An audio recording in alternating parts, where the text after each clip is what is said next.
What is up, everybody? We're going to be doing a video talking about the new Hero Collector strategy turn-based, not idle, turn-based RPG game coming. It's going to be Lord of the Rings, Heroes of Middle-earth.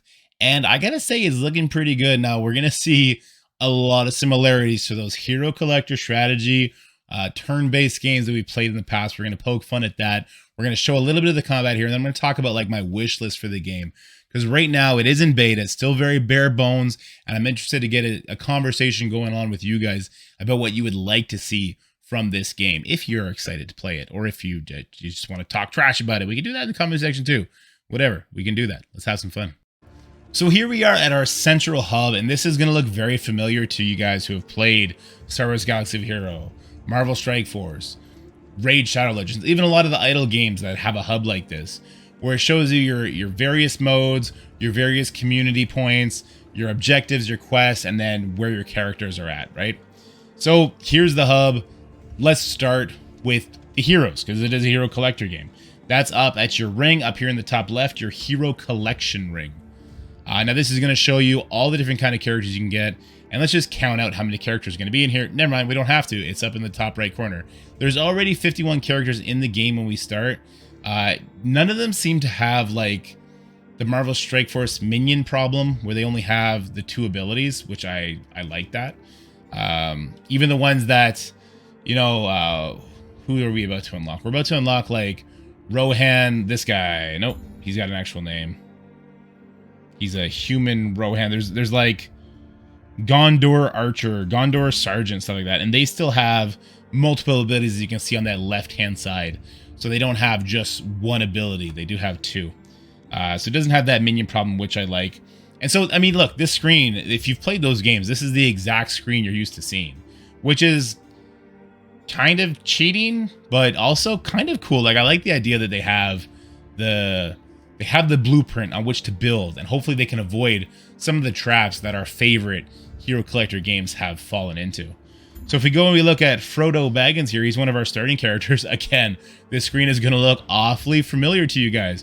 We got our talents on the left side. We got our gear right in the middle in literally the same circular fashion as Marvel Strike Force. I think it's the same as Star Wars Galaxy as Heroes as well.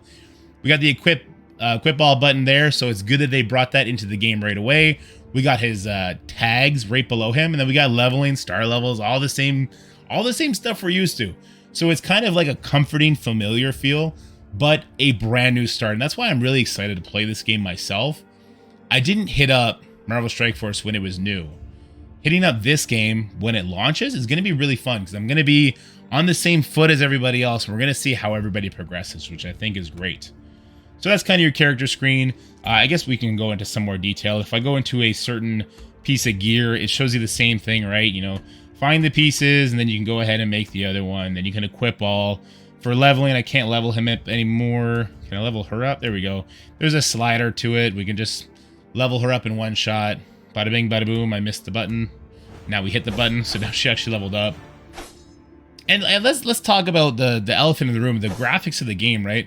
I think they've done a good job so far of smoothing it out, because it was really rough when I first saw it. But it's looking better, and they also have another graphics patch coming. Now, I do think that graphics patch is needed, as we'll see when we go into an actual battle. I think you'll be interested in that. Let's go ahead and unlock this guy with you. I just did his node. I just got him unlocked. There we go. See, it's good. Nothing wrong with those animations. There we go. He's my first bad guy that I unlocked. Well, that's not true. I played this game on BlueStacks earlier on stream, and it was a train wreck. And I think it was because of BlueStacks. I've since found out how to download it on my phone. I've made it as far in about 5 minutes on my phone that I did in 3 hours on BlueStacks. So if you are playing on that old APK and it's putting a bad taste in your mouth, do yourself a favor, figure out how to get it up on your phone. There's multiple guides. Heck, I can probably do a video guiding you how to do that if you want to get it before global launch comes and get the real experience so far. So let's look at some more of the okay good stuff before we talk about the bad stuff, or I guess the industry standard stuff. So this is the playbook that we saw there. These are our campaigns. Light campaign simply means we're using our good guy heroes. Shadow campaign, we're using our bad guy heroes. And the guild campaign is we're using a mixture of the both. The cool thing about the guild campaign, and I got to actually add some energy to do it, is you get to use... So not only do you get to just use all the characters, right? But I also get to use a guild ally. Now this is a cool way to kind of bring your friends into the game as well. So this Eothen guy, I don't have him unlocked. Somebody else in my alliance does. It's Daedalus. So this is Dead's character. So I can go into this node with Dead's character. He's going to fight alongside me. So if you are a new player coming in with friends who are established players, they can kind of help carry you at least through this section or this campaign. And the cool thing about this campaign is that it is where we're going to farm a lot of characters. While we're here, let's look at some gameplay. Let me slow it down. Let's get Frodo to go ahead and attack this archer. And boom. Uh-oh. That didn't do much damage. We might have, we might be on a node we're not quite ready for yet.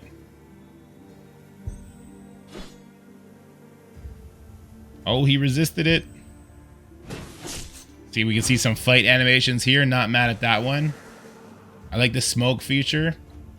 But this is where some people will get trapped up. And a lot of the people that I'm going to be playing with have got trapped up at this part as well. The graphics. The graphics do seem to be like you're in your basement playing Dragon Quest 1 kind of thing. That's not something that bothers me so much. Like the character graphics I think are fine. The fight animations I think are cool too. For me, it's the textures. Like I can see the fire burning the back. That's nice. I can see the like pollen floating by the screen. That's nice too. But the grass is so still when it's I hear wind, right? In the sound. I can hear the wind, but the grass is still. And the further up you go in the grass, it's like a copy paste of the same patch of grass the artist rendered. So I like hopefully they can kind of bring some life to the textures and the backgrounds. I think that could be like a make or break it for the game. Because maybe I don't care too much about graphics, but every single new person that came into the stream when I was streaming it on BlueStacks made the same comment. Like, what are we playing? The PlayStation 2? Like, what's going on? And I mean, I agree with them. It's definitely not the same kind of quality we're used to. But we'll see if the gameplay and the strategy can make up for it. So let's go ahead and speed this up. I think we're going to lose, but...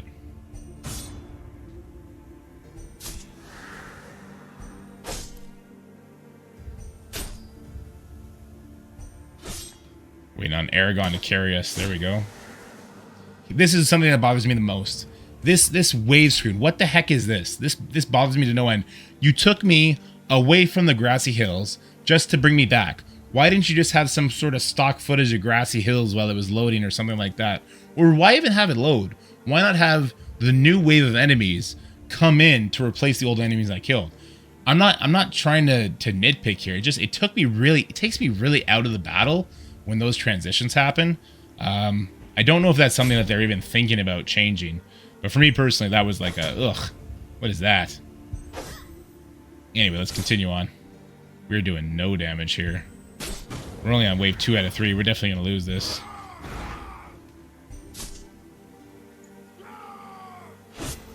Oof.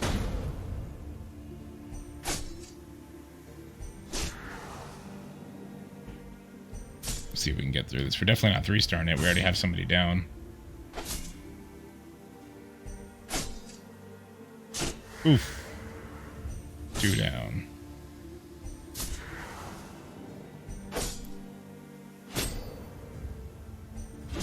We'll keep our abilities up for the last wave, see if we can get through it. We're playing a strategy game now. We're no longer doing a review, we're just playing a strategy game. There we go. I like the way Frodo runs though. He's like, ah, I'm gonna get you. I'm gonna nibble your ankles off. All right, right away we're in trouble. Let's not use that special yet till we get our offense up. Oh, nice. All right, maybe we'll be fine. Maybe. Ouch. He's got defense up, so let's ignore that. Again, and if we want to see what the buffs do, we can click on him and hold, and we'll see protection, 1 turn remaining, effects. We can see granted. I have no idea what that means yet. Active, we can see what his abilities do, so we can kind of take our time. There's no timer on these matches, which is something that I also appreciate. And it actually does look like we might get through this. Oh yeah, we got this, right? Unless he goes and kills 2 people at once here. Oof. Alright, we win. We're not going to 3-star it, but maybe we're punching up a bit too much. So that's kind of what the combat looks like. So let me know what you think about the combat, because I know the combat is going to be what makes or break it, breaks the game for people. Tongue twister, apparently. I didn't hate it.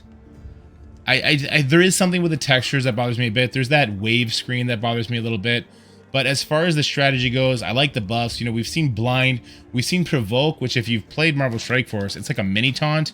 Whereas opposed to I taunt until I die, it's I'm provoking you for this many attacks. You hit me twice, then the taunt drops. And then there's also the real taunt. There's defense up, there's bleeds, there's the blind, there's the stun, there's the drop resist. So there's a bunch of interesting debuffs as well as power-ups, which is cool. So there does seem to be a good amount of strategy into the battle that could play into effect. And mind you, we're using the base characters. So the better characters that we unlock later on in campaigns or that they release later, they're going to have even more strategy behind them. So I'm excited about the actual strategy of the game.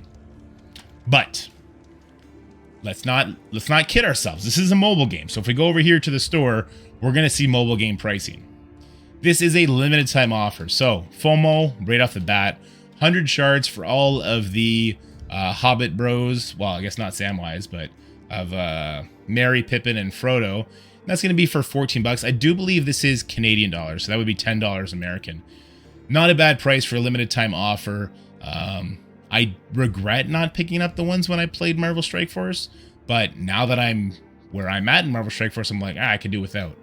So for me personally, I'm going to play before May 10th, which means I'm not going to be able to pick up this offer because the global launch is on May 10th, and only then will people outside of Australia be able to make purchases, which is fine. I'm just to make up for it by being ahead of the game in a time manner and farming characters through the campaign nodes and stuff like that. But this is the pricing. Now let's look at the real pricing, the premium currency pricing. Now, in most of the games, you don't buy this premium currency unless you are whaling out or cracking out. But we can see just from the pricing here that new character offers and resource offers, they're probably going to be in line with Marvel Strike Force games, with Star Wars Galaxy of Hero games. Probably going to be 50 bucks for new character. Maybe they'll be smart and lower it since they don't have as much going on as those games do to build up their community base. But don't be mistaken, this is a mobile game at the end of the day. It's going to make money the way mobile games make money.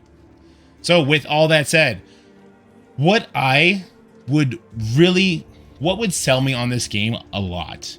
Because right now, I don't have modes unlocked, and even if I did, like I unlocked Adventure in my last one.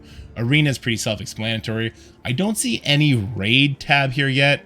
I think you need to have something that, as a guild, you tackle together, whether that be a single boss, like a guild boss, or raid nodes that we all tackle together and we try and 100% the raid or something like that.